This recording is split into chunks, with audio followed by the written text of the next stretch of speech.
Vamos a realizar el montaje de un circuito temporizador con un circuito integrado 555. En primer lugar, y muy importante, es saber identificar los pines del circuito integrado. Si os dais cuenta, aquí tenemos una media luna. Tal y como estáis viendo en esta imagen, nos está indicando que este sería nuestro pin 1, 2, 3, 4, 5, 6, 7 y 8. El pin 1 es la masa, el 2 es el de disparo, el 3 es la salida de nuestro circuito, el 4 es el de reinicio, el 5 es el control del voltaje, con el 6 y el 7 controlamos la descarga y carga del condensador, y el 7 y el 8, perdonad, es el positivo. Las funciones más utilizadas de este tipo de temporizador es como multivibrador monostable o astable. Vamos a realizar los dos circuitos. Empezaremos por el circuito monostable, que aquí estáis viendo el circuito de cómo sería. En un circuito monostable, el LED se enciende durante un tiempo determinado y al cabo de un tiempo se para otra vez y ya no se vuelve a encender. Este tiempo depende directamente de la resistencia y de la carga del condensador. La resistencia en ohmios y la carga del condensador en faradios. Para calcular el tiempo que el LED se queda encendido, lo podemos utilizar con esta fórmula, donde el tiempo es igual a 1,1 por la resistencia por la carga. Como he dicho, el tiempo en segundos, la resistencia en ohmios y la carga en faradios. Si realizamos el cálculo en este circuito, como tenemos una resistencia de 100 kiloohmios y un condensador de 100 microfaradios, lo pasamos a ohmios y a faradios, y obtenemos un tiempo de encendido de 10 segundos. Para realizar el circuito vamos a utilizar el circuito integrado, un LED con una resistencia de 220 ohmios, un condensador de 100 microfaradios y una resistencia de 100 kiloohmios, y después una resistencia de 10 kiloohmios. Y utilizaremos nuestra fuente de alimentación a 5 voltios. Procedemos a montar el montaje. Colocamos el circuito integrado con la media luna hacia la izquierda en mi caso, de forma que se nos queden las patillas como 1, 2, 3, 4, 5, 6, 7 y 8. En primer lugar conectamos el 1 en negativo, el 2 lo conectamos con un interruptor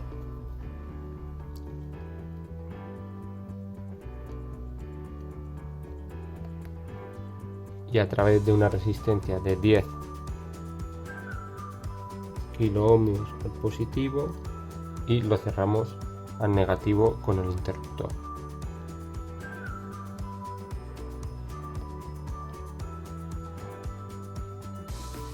El pin 3 conectamos directamente la resistencia de 220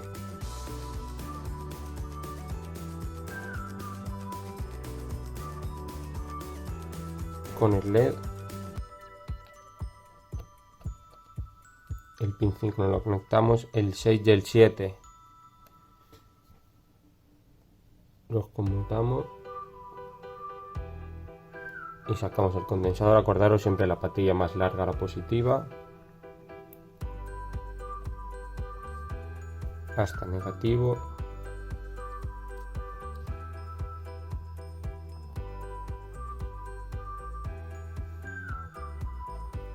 y conectado del positivo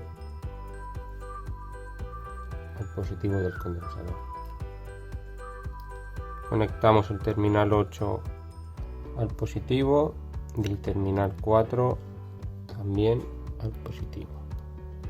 Ya tenemos el circuito montado, por lo tanto vamos a conectar, y al darle al condensador el LED se tiene que quedar encendido durante 10 segundos, que es lo que habíamos calculado teóricamente.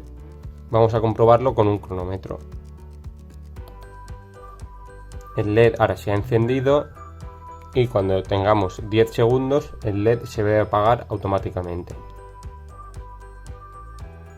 ¿Veis? Alrededor de los 10 segundos el LED se ha apagado automáticamente. Vamos a montar un circuito multivibrador estable. Este circuito se caracteriza porque el LED se va a encender durante un tiempo determinado, se apagará un tiempo determinado y se repite este ciclo continuamente. Por lo tanto, lo que conseguimos es que el LED produzca encendidos intermitentes. Del circuito anterior ya podemos dejar el positivo y el negativo conectado y nuestra salida, y procedemos a conectar el resto de los cables.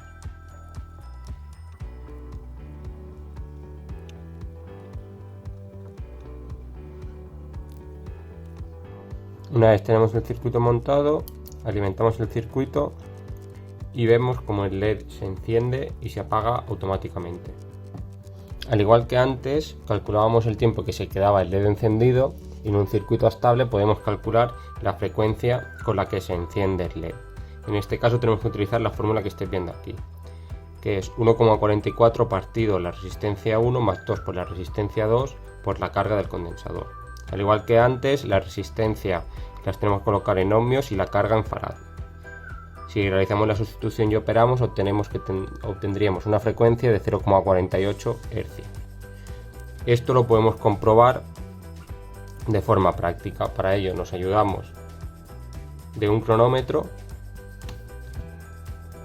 con el circuito apagado, lo encendemos y calculamos el número de ciclos que tiene en 10 segundos. Se enciende, se apaga un ciclo, se enciende, se apaga 2 ciclos, se enciende, se apaga 3 ciclos, 4 ciclos, 5 ciclos en 10 segundos. Por lo tanto, hacemos el número de ciclos entre 10 y obtenemos 0,5 Hz, un valor muy aproximado de los 0,48 que nos había dado la fórmula.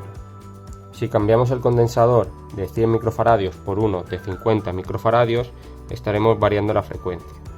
En este caso, el LED parpadea mucho más rápido. Esto también sucedería si cambiamos la resistencia.